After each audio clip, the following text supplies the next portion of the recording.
की आप सबको। आइए आज का वचन करते हैं शुरू। यूहन्ना 19 अध्याय और उसकी 30 आयत को मैं पढ़ूंगा। जब यीशु ने वह सरका लिया तो कहा, पूरा हुआ, और सर झुका के अपने प्राण को त्याग दिया। पढ़े गए वचन पे प्रभु आशीष करे, हमसे बात करे, हम सबकी कमी घटियों को परमेश्वर इस वचन के द्वारा पूरा करे। आइए हम प्रार्थना करते हैं। प्यारे प्रभु जी, धन्यवाद, स्तुति और बड़ाई के साथ आपके चरणों में आके झुक जाके दंड प्रणाम करते हैं। समय दिया उसके लिए भी धन्यवाद देते हैं। पढ़े गए वचन पे आशीष करे, हमसे बात करे, हमारी कमी घटियों को पूरा करे और आप ही के नाम पर जी महिमा करने के लिए सहायता और मदद करे। आपके हाथों में सौंप देते हुए प्रार्थना विनती को प्रभु यीशु मसीह के नाम से मांगते हैं, आमीन। आज का वचन जो था यूहन्ना 19 अध्याय और उसकी 30 आयत में हम लोगों ने पढ़ा तो कहा, पूरा हुआ, और सर झुका के अपने प्राण को त्याग दिया। यहाँ पे प्रभु यीशु मसीह के जब प्रभु यीशु मसीह को क्रूस के ऊपर चढ़ाया गया था, प्रभु यीशु मसीह के आखिरी शब्द ये थे कि जो पिता ने मुझे काम दिया है वह अब पूरा हो गया है। अब मैं अपनी आत्मा जो हो पिता के हाथ में करता हूँ और अपने प्राण को त्याग दिया। हे भाई और बहनों, आज का दिन बड़ा ही खास दिन है और आज जो है सारी दुनिया में जो है गुड फ्राइडे के नाम से जाना जाता है। हे भाई और बहनों, कई लोगों को ये भी सवाल होगा कि ये गुड फ्राइडे कैसा हो सकता है। प्रभु यीशु मसीह ने जान दे दी और प्रभु यीशु मसीह क्रूस के ऊपर चढ़ाया गया, प्रभु यीशु मसीह को मारा गया, तो वो गुड फ्राइडे क्यों हो सकता है? हे भाई और बहनों, ये गुड न्यूज़ इसलिए गुड फ्राइडे है हमारे लिए क्योंकि वो जो था हमारे ही पापों के लिए मारा गया था, हमारे ही पापों के लिए वो ताड़ना सही थी। हमने जो पाप किए हैं वो उसने अपने ऊपर ले लिए हैं, इसलिए आपके लिए, मेरे लिए ये गुड न्यूज़ बना, इसलिए हम कहते हैं गुड फ्राइडे। तो अच्छा शुक्रवार है ये जो प्रभु यीशु मसीह ने आपको और मुझे एक नया जीवन देने के लिए उसने अपने आप को बलिदान कर दिया और अपना जीवन जो है उस प्रभु यीशु मसीह ने समर्पण कर दिया। हे भाई और बहनों, आज परमेश्वर इस वचन से हमसे बात कर रहा है। प्रभु यीशु मसीह इस दुनिया में क्यों आया था? प्रभु यीशु मसीह का इस दुनिया में आने में मकसद क्या था? प्रभु यीशु मसीह ने अपनी जान क्यों दे दी? प्रभु यीशु मसीह ने अपना खून क्यों बहा दिया? कई लोगों को इस चीज़ के बारे में पता नहीं है कि प्रभु यीशु मसीह इस दुनिया में क्यों आया। हे भाई और बहनों, प्रभु यीशु मसीह इसलिए इस दुनिया में आया ताकि हम जो है अनंत जीवन के वारिस बन सके। हम जो इस दुनिया में जी रहे हैं, ये दुनिया हमारी नहीं है, हम एक यात्री है और इस दुनिया में हम यात्रा कर रहे हैं। हर एक इंसान का पैदा होना बहुत ही ज़्यादा ज़रूरी है और वो जब पैदा होता है तो वो धरती के ऊपर अपना जीवन जो है बिताता है, लेकिन एक ना एक दिन उसे मरना पड़ता है और मर के वो कहाँ जाता है? फिर उसके बाद में भी एक दुनिया है। हे भाई और बहनों, अगर हम प्रभु यीशु मसीह के ऊपर विश्वास करके अपने गुनाहों की माफ़ी मांग के तौबा करेंगे तो मरने के बाद में जो है प्रभु यीशु मसीह के साथ युगों युगों तक हम राज्य करेंगे।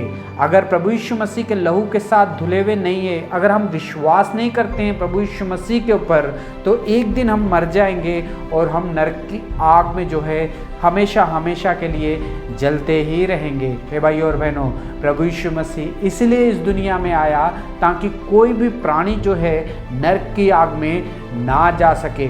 प्रभु यीशु मसीह राजाओं के राजा, प्रभुओं का प्रभु, वो हो भूमि आकाश का सृष्टिकर्ता, वो इस दुनिया में इसलिए आया ताकि आपको और मुझको जो है नया जीवन दे सके। हे भाई और बहनों, वचन में लिखा है कि प्रभु यीशु मसीह मेमना बन के इस दुनिया में आया, क्योंकि वचन में लिखा है कि देखो ये जो है भेड़ जो है हम सब के पापों को जो है अपने ऊपर उठा के लेके जाने वाली है। यूहन्ना ने इस बात की गवाही दी कि ये जो है मेमना है जो सारे जगत के जो है पापों को अपने ऊपर उठा ले जाएगा। है भाई और बहनों, हम सब जानते हैं, कई लोग जानते हैं कि पुराने नियम में जो मूसा का जो धर्मशास्त्र था उसमें कुछ इस तरह से लिखा है कि जब कोई इजरायली जब पाप करता था तो पाप की अगर माफ़ी उसे मांगनी है तो किस तरह से मांगनी है। पाप की माफ़ी जो है इस तरह से मिलती थी कि वो जो पापी इंसान था वो जाके कोई भेड़ को ढूंढता था और भेड़ को लाके वो बलिदान करता था, तब परमेश्वर उसके पापों को माफ कर देता था। लेकिन जो भेड़ जो थी जिसको बलि करना था, इसके एक नियम थे। भेड़ जो है किस तरह की होनी चाहिए? भेड़ जो है नर होनी चाहिए। भेड़ जो है अपने पहली होनी चाहिए, यानी कि पहला संतान होनी चाहिए, और वो निर्दोष होनी चाहिए। है भाई और बहनों, कोई पाप के भाग में ना हो उस तरह की भेड़ जो है लानी चाहिए बलि देने के लिए। है भाई और बहनों, और उसमें क्या होना चाहिए? ना ही वो बीमार होनी चाहिए, ना ही वो लंगड़ी ना लूली होनी चाहिए। है भाई और बहनों, वो भेड़ जो है एकदम तंदुरुस्त होनी चाहिए और वो भेड़ जो है पूरी रीति से परफेक्ट होनी चाहिए। है भाई और बहनों, इस तरह की भेड़ को जो था ढूंढा जाता था इजराइलियों में, ताकि वो अपने पापों की बलि दे सके। हे भाई और बहनों, एक टाइम था कि जब किसी को अपने पापों की माफ़ी मांगनी होती थी तो वो जाते थे, पैसे लेते थे और पैसे लेके जाते थे किसी भेड़शाला में अपने लिए एक भेड़ खरीदने के लिए। और भेड़ खरीदने का नियम क्या था? भेड़ जो थी नर होनी चाहिए थी पहली, और वो पूछते थे जाके कि एक नर भेड़ है क्या, तो वो लोग नर भेड़ को दिखाते थे। फिर उससे पूछा जाता क्या ये पहलौठा है क्या, जो पैदा हुआ अपनी माँ का पहलौठा था क्या? फिर इस चीज़ को भी देखा जाता था। फिर वो इंसान जो है भेड़ जो खरीदता था तो वो ये भी पूछता था क्या ये बीमार तो नहीं है, ये लंगड़ी तो नहीं है, ये लूली तो नहीं है, या कोई भी चीज़ की कोई कमी घटी तो इसमें नहीं है। जब पता चलता था कि ये नर है और पहली है अपने माता की पिता की और कोई पाप में भागी नहीं है, ना ही ये बीमार है, तब इजरायली जो थे वो भेड़ों को लेके आते थे और जाके परमेश्वर के सामने बलि चढ़ाया करते थे अपने पापों की बलि के लिए। तब परमेश्वर उनके पापों को उस बलि को देख के उस खून के द्वारा जो है उन्हें जो है माफ़ी मिल जाती थी। हे भाई और बहनों, आज परमेश्वर इस वचन के द्वारा हमसे बात कर रहा है। यूहन्ना ने भी प्रभु यीशु मसीह के बारे में यही एक गवाही दी थी कि देखो ये मेमना है, जगत के सारे पापों को जो है अपने ऊपर ले लेगा। है भाई और बहनों, प्रभु यीशु मसीह भी इस दुनिया में मेमना ही बन के इस दुनिया में आया। मेमने की तरह ही उसने जीवन को बिताया, एकदम पवित्र जीवन। है भाई और बहनों, मरियम के भी कोख में जब प्रभु यीशु मसीह पैदा हुए थे तो वो भी पहले थे। है भाई और बहनों, को जब वो अपना जीवन बिता रहे थे इस दुनिया में तो कोई पाप नहीं किया था प्रभु यीशु मसीह ने।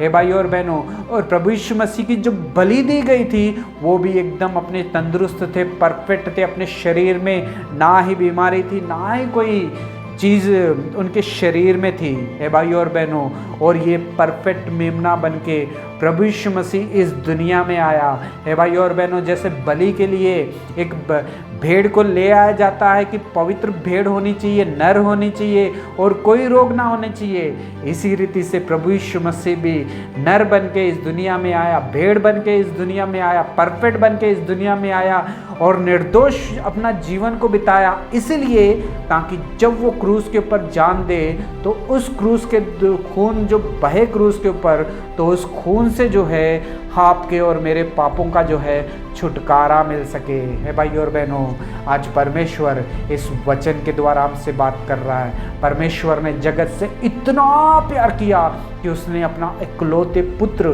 प्रभु यीशु मसीह को दे दिया। हे भाई और बहनों, प्रभु यीशु मसीह इस दुनिया में इसलिए आए थे ताकि वो आपके लिए मेरे लिए मेमना बन के अपने प्राणों को दे सके, खून बहा सके। हे भाई और बहनों, प्रभु यीशु मसीह इसीलिए इस दुनिया में आए थे ताकि अनंत जीवन का हम वारिस बन सके। है भाई और बहनों, जो कोई भी उसके ऊपर विश्वास करता है वो नया जन्म पाएगा। हे भाई और बहनों, नया जन्म पाने के लिए क्या करना पड़ेगा? रोमा 10 अध्याय में लिखा है कि अपने मुंह से जो है अंगीकार करना पड़ेगा कि प्रभु यीशु मसीह परमेश्वर का पुत्र है। अपने मुंह से अंगीकार करना पड़ेगा कि प्रभु यीशु मसीह ने खून इसलिए बहा दिया है ताकि उसी खून के द्वारा जो है हमें पापों की माफ़ी मिल सके। जब हम मुंह से अंगीकार करके विश्वास करके अपने गुनाहों की माफ़ी मांग लेते हैं अपने मुंह से, तो हम उद्धार पाएंगे। वचन में लिखा है कि जब कोई अपने इंसान अपने आप में आके माफ़ी मांग के गुनाहों की माफ़ी मांगता है, उसके खून से धुल जाता है, उसके पाप जो है क्षमा हो जाते हैं और वो धर्मी गिना जाता है। हे भाइयों और बहनों, फिर मरने के बाद में भी वो अनंत जीवन का जो है वारिस बन सकता है। हे भाइयों और बहनों, अगर अनंत जीवन का वारिस बनना है तो सिर्फ एक ही एक चीज़ है, मार्ग और सच्चाई और जीवन जो है मैं ही प्रभु यीशु मसीह ने कहा है। मार्ग और सच्चाई और जीवन जो है सिर्फ और सिर्फ जो है प्रभु यीशु मसीह है। प्रभु यीशु मसीह आपके लिए मेरे लिए इस दुनिया में आया, आपको और मुझको इस दुनिया के पाप से बचाने के लिए वो खुद बलिदान हो गया, उसने खुद अपने खून बहा दिया। हे भाइयों और बहनों, आज परमेश्वर इस वचन के द्वारा हमसे बात कर रहा है। वचन में लिखा है, सर झुका के प्रभु यीशु मसीह ने क्रूस के ऊपर कहा कि जो पिता ने मुझे कहा था वो काम जो है पूरा हो गया, और अपना सर झुका के अपने प्राणों को दे दिया। हे भाइयों और बहनों, आज परमेश्वर इस वचन के द्वारा हमसे बात कर रहा है। प्रभु यीशु मसीह इस दुनिया में आए सिर्फ आपके लिए, मेरे लिए। प्रभु यीशु मसीह बलिदान हो गए आपके लिए, मेरे लिए। प्रभु यीशु मसीह ने कोड़े खाए सिर्फ आपके लिए, मेरे लिए। प्रभु यीशु मसीह ने खून बहा दिया आपके लिए, मेरे लिए। हमारे पापों को उसने अपने ऊपर उठा लिया आपके लिए, मेरे लिए, क्योंकि वो हमसे प्यार करता है। वो नहीं चाहता है कि हम भी मरने के बाद नरक की आग में जलें। परमेश्वर चाहता है, प्रभु यीशु मसीह चाहता है कि मरने के बाद में भी हम उसके साथ युग युग तक राज्य करें। तो करना क्या होगा? सिर्फ और सिर्फ विश्वास करना होगा, मन को फिराना होगा, प्रभु यीशु मसीह के ऊपर विश्वास करना होगा, अपने मुंह से अंगीकार करना होगा, अपने गुनाहों की माफ़ी मांगनी होगी। जब हम अपने गुनाहों की माफ़ी मांगेंगे तो प्रभु यीशु मसीह जो है हमें माफ़ कर देता है, क्योंकि वो दयालु है। पिछला टाइम था जब भेड़ों को ढूंढना पड़ता था, निर्दोष भेड़ों को ढूंढना पड़ता था, पहली भेड़ को ढूंढना पड़ता था, कोई बीमारी ना हो उसे ढूंढना पड़ता था, पैसे देने पड़ते थे। लेकिन अब हम दया के समय में हैं। अब कोई भेड़ को ढूंढने की ज़रूरत नहीं है, कहीं पैसे देने की ज़रूरत नहीं है, कुछ करने की ज़रूरत नहीं है। सिर्फ अपने घुटने टेकने और प्रार्थना करनी है और प्रभु से कहना है कि प्रभु जी मैं पापी हूँ, गुनाहगार हूँ, मुझे दया करके क्षमा कर दे, अपने खून से धो के पवित्र करे। जब ये प्रार्थना करेंगे तो प्रभु हमारे पापों को जो है क्षमा कर देगा, अपने खून से धो के पवित्र करेगा और वो हमें अनंत जीवन का वारिस बनाएगा और हम सब के लिए वो एक पवित्र आत्मा देगा। जो उसके ऊपर विश्वास करेगा अनंत जीवन का वारिस बनेगा। हे भाइयों और बहनों, प्रभु यीशु मसीह ने अपने पिता के काम को बड़े ही वफादारी के साथ किया, अपना सर झुका के प्राण दे दिए और कहा कि पिता आपने जो मुझे काम दिया था वो पूरा हो गया। प्रभु यीशु मसीह ने आपके लिए, मेरे लिए इस दुनिया में आके अपनी जान दे दी, अपने पिता के काम को पूरा किया। आज परमेश्वर इस वचन के द्वारा हमसे बात कर रहा है। God bless you.